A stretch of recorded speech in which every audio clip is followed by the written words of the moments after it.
The Fertility Podcast is here to help you understand more about your fertility, and for the last 8 years has published a lot of conversations with experts and people sharing their stories. It's now going back to its roots, giving you people's lived experiences once again to give you comfort in knowing there's a community of people who get it, so you find commonality, be inspired, and know you're not alone. Started by me, Natalie Silverman, a former patient, once I was pregnant after fertility treatment, I later joined forces with Kate Davis, an independent fertility nurse consultant, who is now your host. And here she is. Hi, how are you? Welcome to this episode of the Fertility Podcast. Got a few bits and pieces to talk about, first of all. I know that there's been a lot of anxiety and worry over recent weeks following the media announcements that there have been some problems with the solution used for freezing egg and embryos, and these were specifically sadly at Guy's and St Thomas's Fertility and Jessup's Fertility in Sheffield. And I know that's caused a lot of anxiety around the community and concerns, obviously, for your eggs or embryos. The HFEA have also put out an announcement, so if you've not seen that, please do check out the HFEA webpage where you'll see that their announcement is on the page. But also they very much recommend, as do we all, that if you are concerned at all about your eggs or embryos, then don't delay in contacting your clinic. And we are reassured that it is isolated to those clinics, but if you have any concerns and you want to just check on those precious eggs and embryos, then do contact your clinic because they are the best people to help and advise you correctly. On that note, I want to talk about something that really irritated me. It was a couple of weeks ago, I went to my hair salon and I was having a really nice blow dry, actually, after having my hair cut. And I was chatting with my hairdresser, and she was talking about a friend of hers who was really struggling to access care for women's health issues on the NHS.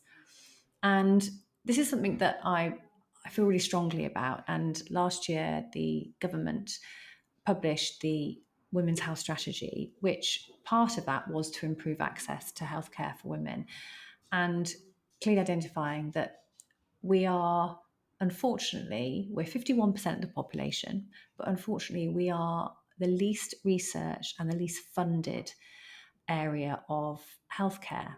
And it is such a shame. In fact, I think it's something like 3% of funding is into women's healthcare. And what really got me upset and cross for this woman is that her friend had been told, and she was told this from, I can see, a very equally as frustrated as me, a healthcare professional who is battling the system. And she was told that she was the wrong sex for the NHS. And I think I took a massive inhale of breath thinking that this is just so wrong. This shouldn't be the case. We should have access to healthcare regardless of your sexual orientation, regardless of whether you're male or female. We should have equal access. And it's so frustrating to hear that women are being told that they are the wrong sex for the NHS, meaning that if you're a man, you can go through and get your quicker access to healthcare. Now, we know the waiting lists are huge anyway for everybody, but it seems that waiting lists and issues getting access seem to be harder and more difficult for women, and it's so wrong. So on that note, today's guest is really interesting because it kind of fits into how important it is that we improve access for women's healthcare and men's healthcare, particularly when we're talking about fertility. And so I'm joined today by my lovely friend and colleague, Andreia Trigo. And Andreia is a nurse, and she's also the CEO and founder of Enhanced Fertility program. And Enhanced Fertility allows men and women on a fertility journey to have personalised fertility care with a complete assessment and at-home testing for female and male fertility. So whilst you might be struggling to access NHS care, there is certain elements of care that you can take into your own hands, and actually getting tested early, getting some blood tests done early to find out if there are any problems stands you in a better place then for your fertility journey and for you feeling empowered, something that I talk about a lot because I feel really strongly about it. So I'm hoping you're going to find it interesting talking to Andreia. Andreia's coming into a perspective actually of her own fertility journey when she was diagnosed with a condition called MRKH, which Andreia is going to tell us more about because it is actually quite rare. So without further ado, let's bring Andreia in. Hi, Andreia. Welcome to the Fertility Podcast. Hi, Kate. Thank you so much for having me today. Well, it's always a pleasure. And as I've already explained in your intro, it's always great to talk to a fellow nurse. I love it. It makes life a lot easier for me. And obviously, we've Yeah. already had quite a bit of a chat before we started this recording about what we've been up to and how busy Mm-hmm. we both are. So it's great to have you here. But obviously, what we're talking about today and the reason why I wanted to get you on is to talk about something called, and I'm going to let you in a minute explain its full title because there's no way I Yes. would ever say it, but something called MRKH, because I think a lot of people won't have ever heard of it. So tell Yeah. us what MRKH is to start with. Thank you, Kate. So I think, even though I'm a nurse, I was a patient to start with. And I was diagnosed with MRKH when I was very, very young. I was about 17 when I realized that something wasn't quite right. And I read those four letters on a piece of paper. And that stands for Mayer-Rokitansky-Küster-Hauser. It's a Hence the reason very why I was not going to try and even say it, to be honest. Yeah, it's a very complex name, but it's basically the name of four doctors who sort of found out about this problem around the same time. So they all wanted their name in this syndrome. Okay. And how long ago was that? When did they identify? And you can tell us in a minute what it is, but when did they identify this problem? So for me, I was very, very young, over 20 years ago. And as any young teenage girl, I could see that my body was developing. So I was having breasts, I had a bit of a waist. I could see that my cousins who are my age were also developing. Of course, my friends at school, and there were lots of talks about periods. And my friends and cousins were starting their periods, and they were talking about pads. And for me, I was also waiting for my periods to start, and they just weren't starting. And when I was 15, my mom took me to the doctor because that was quite unusual. And the doctor just said that some girls just start a bit later in life. And they told me to wait another year, which I did. A year later, we went to the doctor again, and the doctor told us again to wait another year. And it was at 17 that they said maybe this is not quite right. At 17, girls should already have their periods. We need to investigate further. So I've wasted close to 3 years Mm. of not knowing what it was. And when I started with investigations, I had a lot of testing done. So I did blood testing to check my hormone levels, which were okay. And I did scanning, ultrasound scans, which showed a normal pelvic cavity and identified a uterus, which, as you'll see, of course, it's was not there. But I think at the time they were looking at the bladder, full bladder. So I think that was a mistake. But I had a couple of ultrasound scans that showed normal.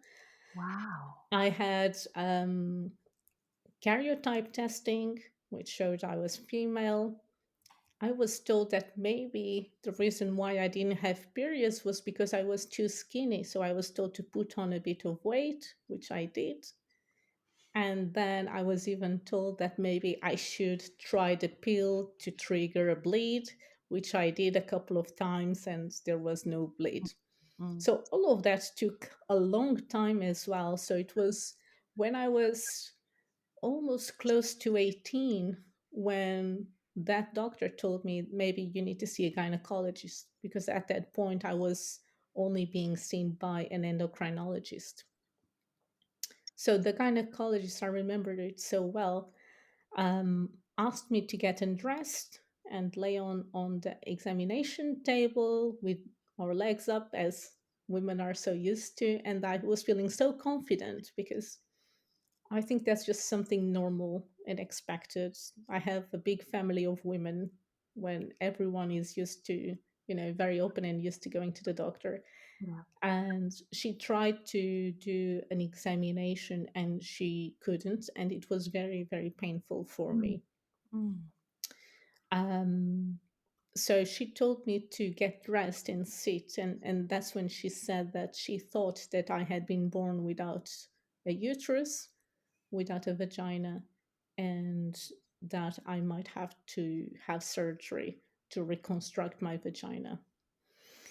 So, in that moment, of course, I was not expecting those news. No one is expecting those news. Absolutely. And and the first thing I said was, I want my mom. And Mm. my mom was waiting in the waiting area.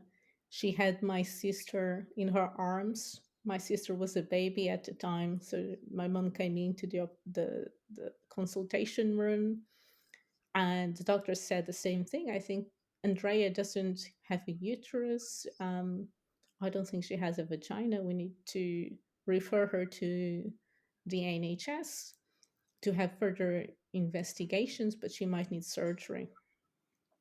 So that is the moment when everything changes, because I didn't even know that this was possible. How No. can someone be born without a uterus and without a vagina? And But especially when you've had a scan that showed, to all intents and purposes, what they thought was a uterus, to then exactly, to then be told actually that could be incorrect. And not only one scan, but you said 2 scans. two, exactly. And I think, and now I know that scanning is not the best Yeah.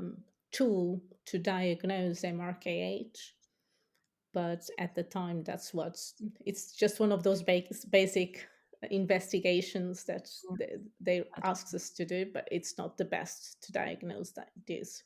But it affects 1 in 5,000 women, so it is a lot of women still. It's rare, but not that rare if we No, I mean, think about it. 1 in 5,000. Wow, that doesn't seem rare at all, yet we I don't know. talk about this. I know. And at the time I was already at 18 in my first year of nursing school, and I kept thinking, how many students do we have in our school? Yep. There must be other women here like me. That's what I kept thinking. There must be more people like me, because there was no social media, no Instagram, no Facebook Uh, at Not that then. time. And I just kept thinking, I'm sure I'm not alone in this. And It was very difficult. did you want to find commonality? Did you want to find somebody else Yes, that was experiencing what you were going through? I think so, Yeah. because when we think about when we are really young, 17, we don't really want to be different. We No. want to be like everyone else. Yeah. Yeah. And being different really bothered me. I felt like I was different from all the other girls. I couldn't participate in conversations about periods and pads. And yeah, Absolutely, and it's that embarrassment, isn't it? Because that is, remember from being young myself, that is the conversation, isn't it? Is have you started your yeah. period yet? And that's all you talk about at that age. And if you can't, I mean, what did you do? Did you say yes and kind of have a little story, or how did you get around that? Yeah, so I think so from that point I was referred to the National Health Service. Mm. And even though I had heard of the possibility of being born without a uterus in the vagina, the doctors in the National Health Service did not believe that diagnosis. Oh gosh. So it was very frustrating because over the next few months, I had to go through a series of very painful and embarrassing examinations by junior doctors. Oh, So they tried multiple times to do a normal vaginal examination, which was very painful.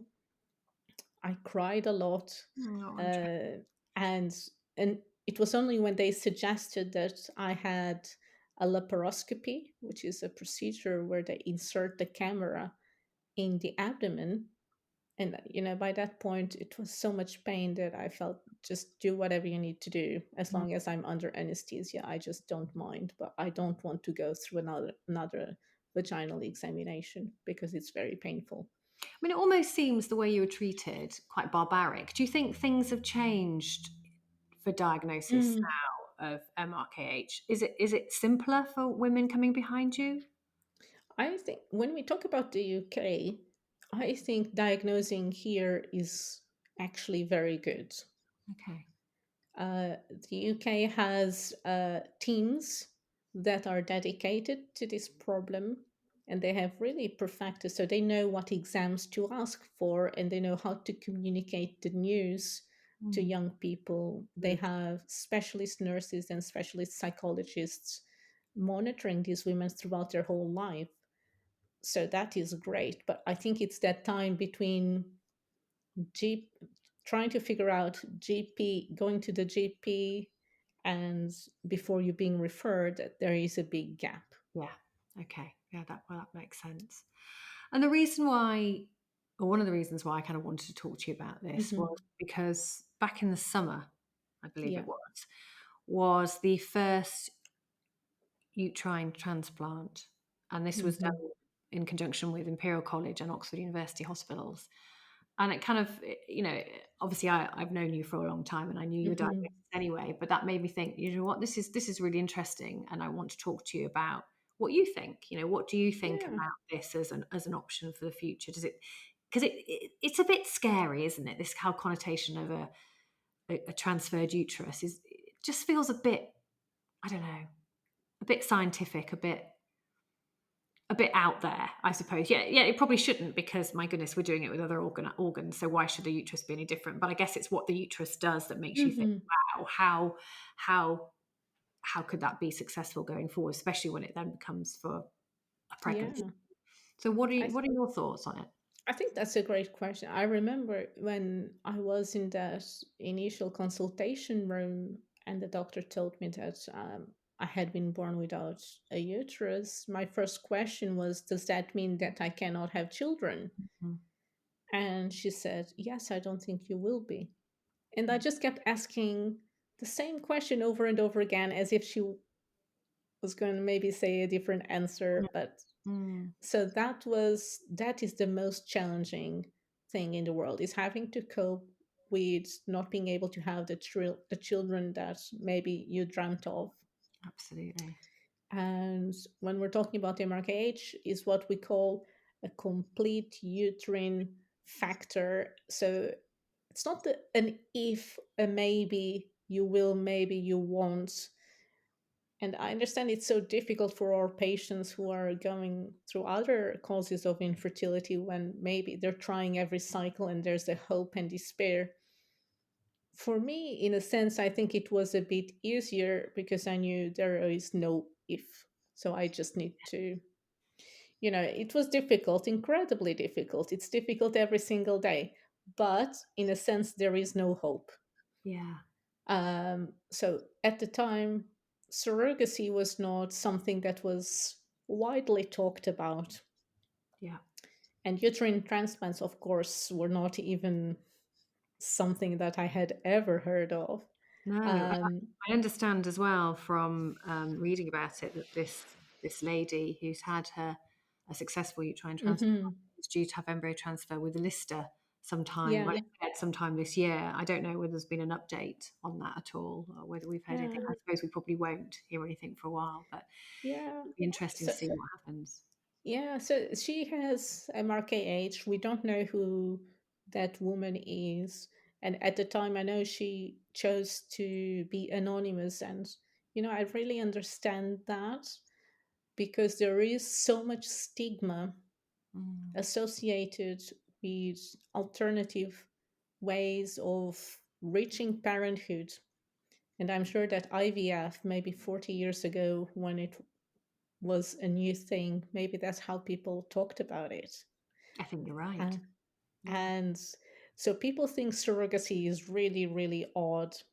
Yeah. And they really think that it's something people do because they don't want to ruin their bodies. And I think the same thing with a uterine transplant. They think it's a choice. Wow. But having a uterine transplant is never a choice, it's a last resort for someone who has no other option. So I'm very pro in increasing availability of treatment options. It doesn't mean that, you know, one solution that is good for me is going to be good for someone else.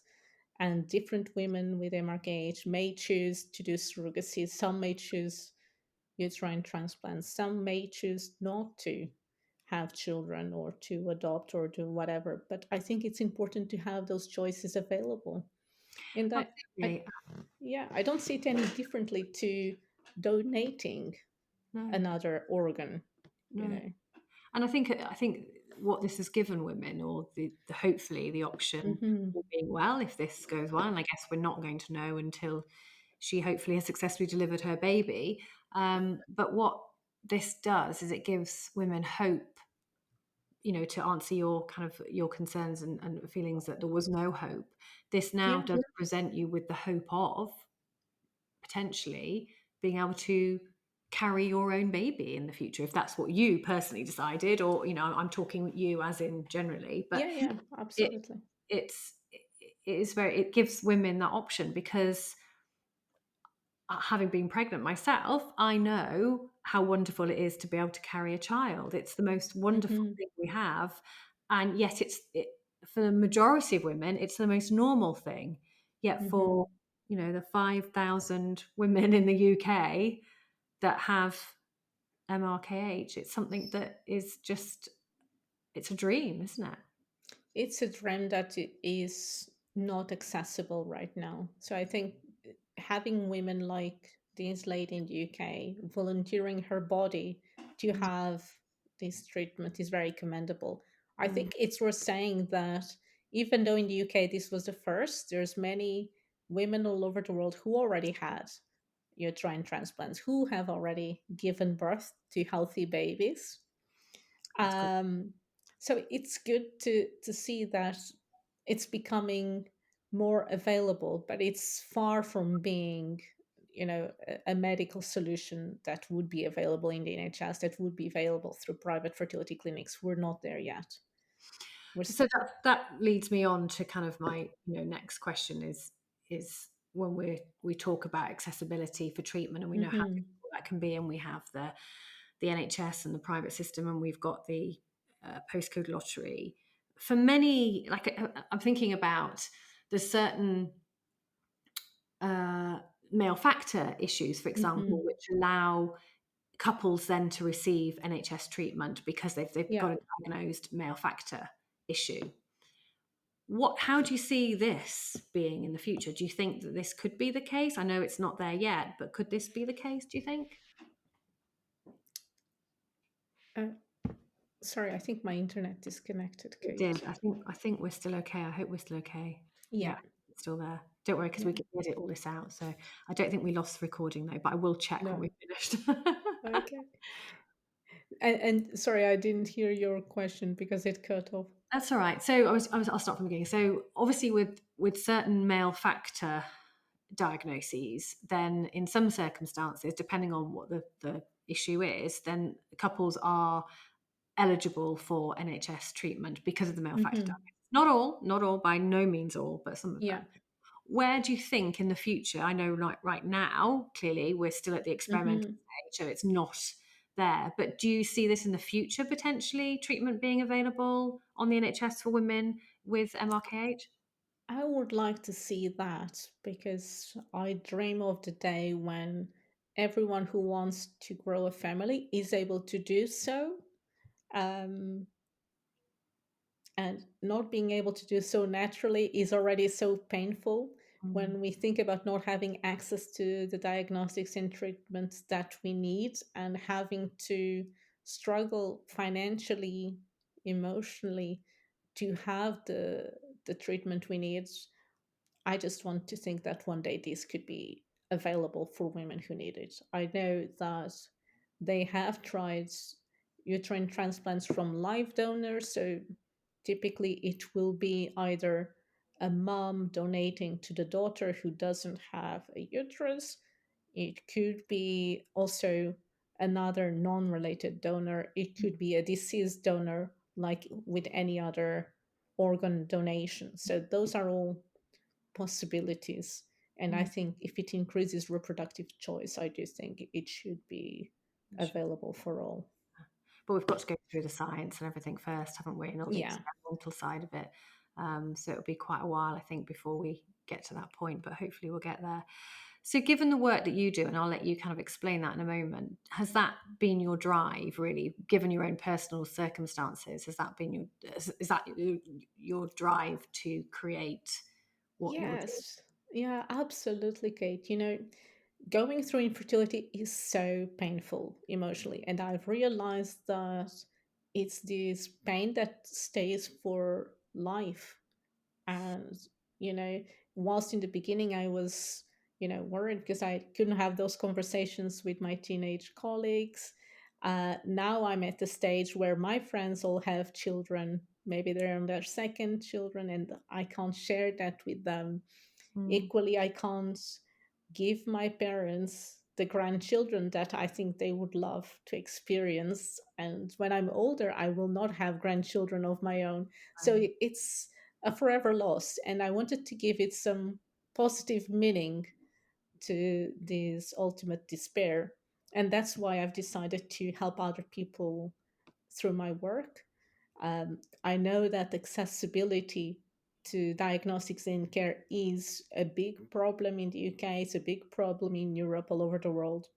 Most people who need treatment are not able to have it through national health systems. They're not able to pay for it privately. So we want to make sure that, at least with our platform, with our diagnostics, people can have cheaper diagnostics that gives them an answer, an accurate diagnostics.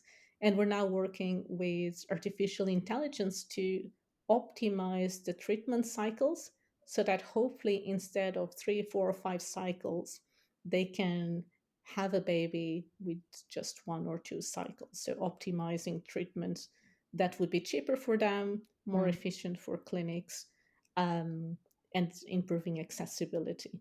That yeah. is for sure my life's work. And you know my diagnosis is what drives me every single day to try and make that possible. Yeah, I completely understand that. And where can people find more about you, Andrea, and the work that you're doing? Yeah, so they can find us online. Our website is efp.clinic. We're also everywhere on social media: Instagram, LinkedIn, Twitter, Facebook, all platforms. Great. Well, And I'll put all the links in the show notes as well, so that yeah, people will be feel able to. free to reach out. Yeah, absolutely. And please do. The work that Andrea is doing is absolutely fascinating, and she's really making a difference in the fertility space. So do go and check that out. Before I let you go, Andrea, just I guess based on your personal experience, what would be one thing that you would advise somebody that is may or may not be in your own situation, Hmm. but maybe on a quest to find answers, regardless of what Hmm. their situation would be? What would be one thing that you'd advise, or what would be that one thing that you'd wish you'd known before? Yeah, I think number one, it would be to make sure, I think number one, it would be to make sure that people are getting tested and diagnosed in a timely fashion, because our research shows that people are taking on average 3.2 years just to get a diagnosis. That's way too long, especially when we're talking about trying to conceive. 3 years might be the difference between a good ovarian reserve and a bad ovarian reserve. Absolutely. So be tested.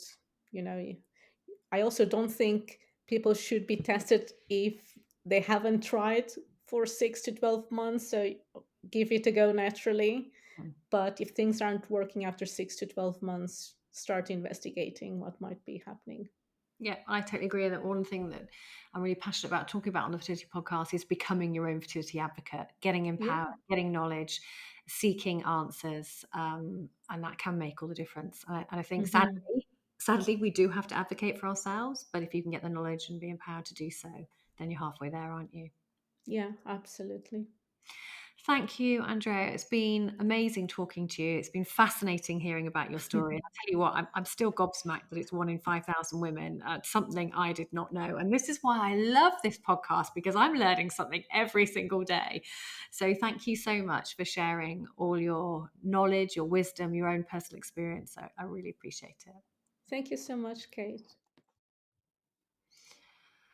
Wow. Well, to be honest, I'm feeling a bit gobsmacked at that stat that Andreia shared with us. 1 in 5,000 women have MRKH. And it just blows my mind because it's just not something that I think we kind of are aware of, really, that it was be that high. I mean, that just seems like an awful lot of women to me. And it just really struck me. It made me think that there are young people out there that are young women out there that have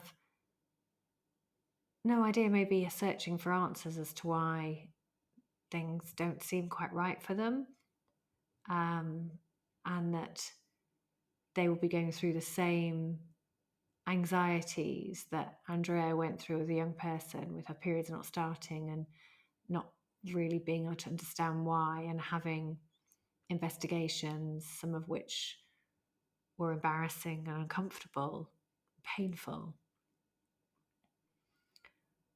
And it just breaks my heart, really, when I think about it. And it just shows you, doesn't it, that women's health is an area that we don't talk about, and the thought of those young women dealing with that on their own at such a tender age, and how can you comprehend, how can you take on board what this means for you at that tender age, other than the fact that at the time you feel different and not like your peers. And then on top of that, then you're then thinking that there's the possibility that you won't have your own children, or you won't carry your own child. And then how that impacts you then in relationships later on in life, and when you want to start a family of your own, what that means for you. And as Andreia said really eloquently, what that means for her parents who won't have grandchildren, and that she won't have grandchildren later on in life. It's a big, it's so big, I can't actually comprehend how that must be and how that must feel. But thank you so much to Andreia for sharing her story. And I guess what we can take from this is have those conversations with your young people in your life, especially if they're worrying about something. Really, really vital that we start to do that more. And go and check out Andreia's website. I'll put all the links in the show notes, and you can find her on social media. She's doing loads of great work in space. So go and see what she's up to. Anyway, on that note, we'll be back in another couple of weeks with another episode. So we will speak to you then. Thank you for listening to this episode of the Fertility Podcast, which is brought to you by Nat Chat Productions. The music is composed by Parla. It's hosted by Kate Davis, and the episodes are put together by Ella Woodhouse and exec produced by me, Natalie Silverman. Before you click onto your next podcast, we'd love it if you could either click on the star ratings or write a quick review, as it's a brilliant way for others to know what you think. And even just hitting follow or subscribe really helps other people know it's worth a listen. Finally, just to say, you can follow the podcast on Insta at FertilityPoddy. Kate is at Your Fertility Nurse. And if you'd like to book in a consultation with Kate to understand more about your fertility and reproductive health, just visit yourfertilityjourney.com.